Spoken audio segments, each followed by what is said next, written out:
ਸਿਆਣੇ ਕਹਿੰਦੇ ਨੇ ਘੋੜੇ ਤੇ ਚੜਨਾ, ਦਰਿਆ 'ਚ ਤਰਨਾ, ਡਾਕੂ ਨੂੰ ਫੜਨਾ, ਗੱਲ ਦਾ ਕਰਨਾ, ਹੱਕ ਲਈ ਲੜਨਾ, ਗਰੀਬ ਲਈ ਖੜਨਾ, ਕੰਮ ਬੜੇ ਔਖੇ ਨੇ, ਕੋਈ ਕੋਈ ਬੰਦਾ ਹੀ ਕਰ ਜਾਣਦਾ।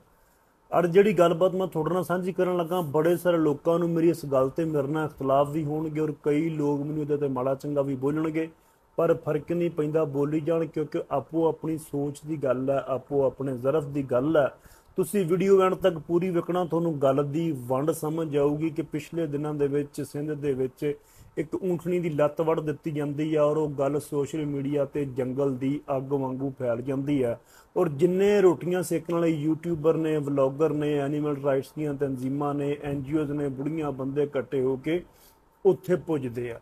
ਸੋ ਜਾਣਾ ਵੀ ਚਾਹੀਦਾ, ਕਿਉਂਕਿ ਇੱਕ ਰੱਬ ਦੇ ਜੀਵ ਜੰਤੂ ਨਾਲ, ਇੱਕ ਜਾਨਵਰ ਚੀਜ਼ ਦੇ ਨਾਲ ਜ਼ੁਲਮ ਜ਼ਿਆਦਤੀ ਕੀਤਾ ਗਿਆ। ਕਿਉਂ ਕੀਤਾ ਗਿਆ? ਬਲਕਿ ਮੈਂ ਇੱਥੇ ਤੱਕ ਕਹਿਣਾ ਕਿ ਉਸ ਬੰਦੇ ਨੇ ਜਿਹਨੇ ਕੀਤਾ, ਬਰਾਬਰੇ ਖੜਾ ਕੇ ਉਹਦੀ ਵੀ ਲੱਤ ਵੱਢ ਦੇਣੀ ਚਾਹੀਦੀ ਆ, ਕਿਉਂਕਿ ਇਸਲਾਮ ਦੇ ਵਿੱਚ ਵੀ ਇਸ ਚੀਜ਼ ਦੀ ਮਨਾਹੀ ਆ ਕਿ ਤੁਸੀਂ ਜਾਨਵਰਾਂ ਦੇ ਨਾਲ ਜ਼ੁਲਮ ਜ਼ਿਆਦਤੀ ਨਹੀਂ ਕਰ ਸਕਦੇ। ਬਿੱਲੀ ਇੱਕ ਛੋਟਾ ਜਿਹਾ ਜਾਨਵਰ ਹੈ, ਅਗਰ ਉਹਨੂੰ ਮਾਰੋ ਤਾਂ ਕਹਿੰਦੇ ਨੇ ਕਿ ਉਹਦੀ ਕੂਕ 7ਵੇਂ ਅਸਮਾਨ ਤੇ ਡਾਇਰੈਕਟ ਰੱਬ ਦੇ ਕੋਲ ਪੁੱਜਦੀ ਹੈ। ਇੰਨੀ ਛੇਤੀ ਤੁਹਾਡੀ ਕੀਤੀ ਹੋਈ ਦੁਆ ਨਹੀਂ ਪੁੱਜਦੀ ਜਿੰਨੀ ਛੇਤੀ ਉਹਨਾਂ ਦੀ ਕੂਕ ਉੱਥੋਂ ਤੱਕ ਪੁੱਜਦੀ ਹੈ।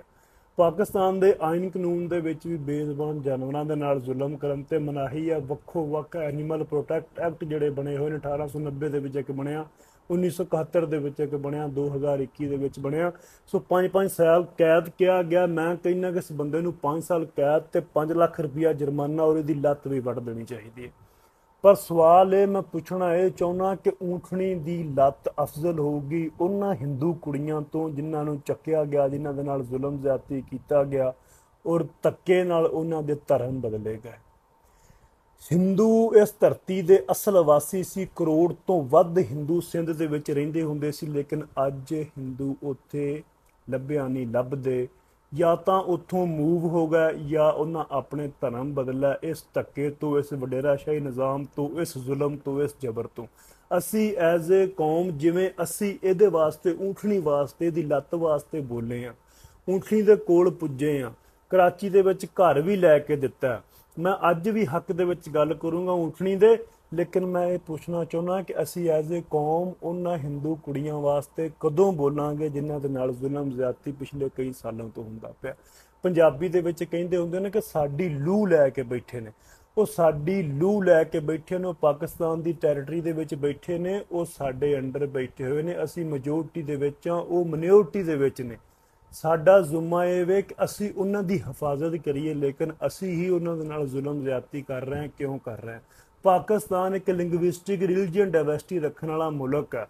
ਵੱਖੋ ਵੱਖ ਕੌਮਾਂ ਨੇ, ਵੱਖੋ ਵੱਖ ਧਰਮ ਨੇ, ਵੱਖੋ ਵੱਖ ਬੋਲੀਆਂ ਨੇ, ਵੱਖੋ ਵੱਖ ਲੋਕ ਨੇ। ਇੱਕ ਬਗੀਚਾ ਜਿੱਥੇ ਹਰ ਰੰਗ ਦਾ ਫੁੱਲ ਹੈ।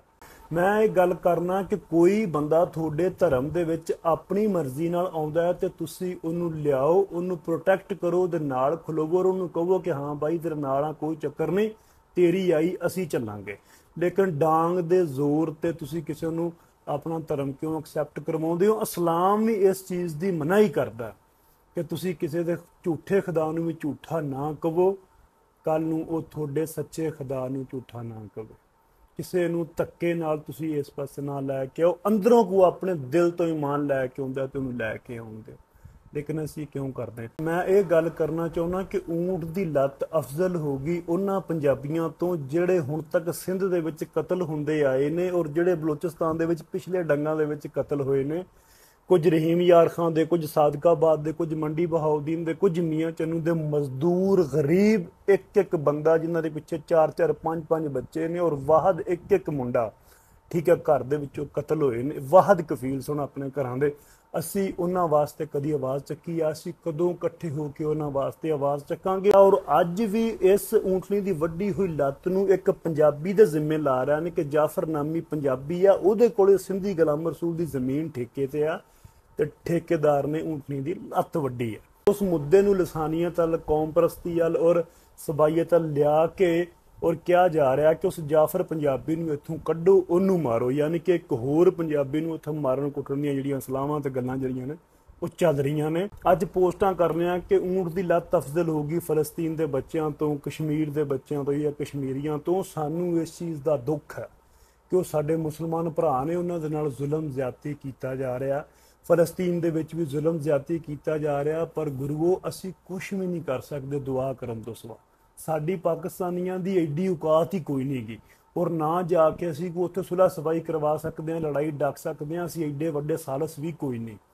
ਸੋ ਗੱਲਾਂ ਨੇ ਅਸੀਂ ਦੁਆ ਕਰ ਸਕਦੇ ਹਾਂ। ਸਾਨੂੰ ਆਪਣੇ ਬੈਕਯਾਰਡ 'ਚ ਝਾਤੀ ਮਾਰਨੀ ਚਾਹੀਦੀ ਹੈ ਕਿ ਸਾਡੇ ਇੱਥੇ ਕਿੰਨੇ ਫਲਸਤੀਨ ਤੇ ਕਿੰਨੇ ਕਸ਼ਮੀਰ ਬਣੇ ਪਏ ਨੇ, ਸਾਡੇ ਆਪਣੇ ਇੱਥੇ ਕਿੰਨੇ ਜ਼ੁਲਮ ਹੁੰਦੇ ਨੇ, ਸਾਡੇ ਇੱਥੇ ਮਿਨੋਰਟੀਜ਼ ਨਾਲ ਕੀ ਕੀਤਾ ਜਾ ਰਿਹਾ, ਕਿਵੇਂ ਨਫ਼ਰਤਾਂ ਫੈਲਾਈਆਂ ਜਾ ਰਹੀਆਂ ਨੇ। ਸਲੂਟ ਪੇਸ਼ ਕਰਦਾ ਉਸ ਇੰਡੀਅਨ ਬੰਦੇ ਨੂੰ ਜਿਹਨੇ ਉਹਦਾ ਲੱਤ ਦੀ ਬਣਾ ਕੇ ਇੱਕ ਸਟੈਂਡ ਜਿਹਾ ਵੀ ਜਿਹਨੇ ਘੱਲਿਆ, ਇੰਡੀਆ ਤੋਂ ਫਿਰ ਆਇਆ ਦੁਬਾਰਾ, ਜਿਨ੍ਹਾਂ ਨੂੰ ਅਸੀਂ ਦੁਸ਼ਮਣ ਕਹਿੰਦੇ ਹਾਂ, ਦਿਨ ਰਾਤ ਜਿਨ੍ਹਾਂ ਨੇ ਅਸੀਂ ਬੁਰਾਈਆਂ ਕਰਦੇ ਹਾਂ, ਜਿਨ੍ਹਾਂ ਦੇ ਨਾਲ ਸਾਡੀ ਐਡੀ ਟਸਲ ਹੈ, ਉਹਨਾਂ ਨੇ ਹੀ ਸਾਡੀ ਊਂਠਣੀ ਵਾਸਤੇ ਉਹ ਪੈਰ ਜਿਹਾ ਬਣਾ ਕੇ ਭੇਜਿਆ। ਲੇਕਿਨ ਗੱਲਾਂ ਸਾਰੀਆਂ ਸੋਚਣ ਵਾਲੀਆਂ ਨੇ ਯਾਰ।